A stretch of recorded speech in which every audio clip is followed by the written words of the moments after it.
বাঘের আতঙ্ক কুলতলিতে। মইপিট কোস্টাল থানার গুড়গুড়িয়া গ্রামে মাকুড়ি নদী পার হয়ে লোকালয়ে চলে আসে বাঘটি। দুই বাইক আরোহীর চিৎকার শুনে মানুষজন জড়ো হয় সেখানে। বন দপ্তরের কর্মীরা ঘটনাস্থলে যায়। মশাল জ্বালিয়ে পটকা ফাটিয়ে বাঘটিকে জঙ্গলে ফেরানোর চেষ্টা করেন তারা। বাঘের আতঙ্কে প্রহর গুনছে কুলতলির মানুষজন।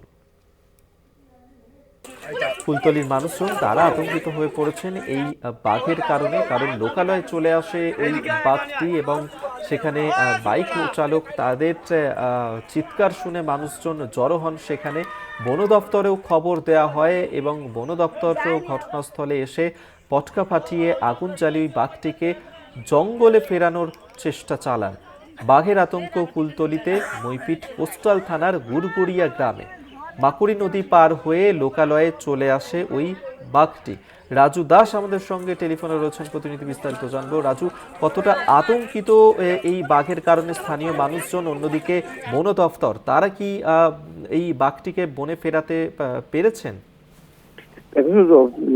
সকাল থেকেই কিন্তু বন দপ্তরের কর্মীরা আবার টহল দেওয়া শুরু করেন এবং তারা সরেজমিনে দেখতে চায় যে জঙ্গল লাগোয়া যে ম্যানগ্রোভ আছে সেই ম্যানগ্রোভ থেকে গভীর জঙ্গলে ফিরে গেছে কিনা, এবং তারপরে কিন্তু তারা গভীর জঙ্গলের দিকে পায়ের ছাপ পাওয়া যায়। অর্থাৎ সেই অনুযায়ী কিন্তু তারা বলছেন যে গভীর জঙ্গলে সেই বাঘটি ফিরে গেছে। এবং রাতভর যেভাবে উৎকণ্ঠায় কাটিয়েছে মইপিট কোস্টাল থানা এলাকায় মানুষজন, সেক্ষেত্রে তারা কিন্তু যথেষ্ট উৎকণ্ঠায় ছিল। এবং সন্ধ্যার দিকে যখন এক বাইক আরোহী সে দেখতে পায় বাড়িতে ফিরছিল, তখনই সামনে বাঘের দেখা পায় এবং তখনই তার আত্মচিৎকার দিয়ে স্থানীয় মানুষজন লাঠিসোঁটা নিয়ে ছুটে আসে এবং তারপরেই কিন্তু বন দপ্তরকে খবর দেওয়া যায়। রাতভর কিন্তু রাত পাহারার ব্যবস্থা করে বন দপ্তরের পক্ষ থেকে এবং পটকা ফাটিয়ে টিন বাজিয়ে এলাকা থেকে কিন্তু বাঘকে সরাতে সক্ষম হয়েছেন এবং যথেষ্ট তারা উৎকণ্ঠা কেটেছে বলে জানাচ্ছে। কিন্তু আবারও এই জঙ্গলে ফিরে, এই লোকালয়ে ফিরে আসতে পারে এমনই মনে করছেন।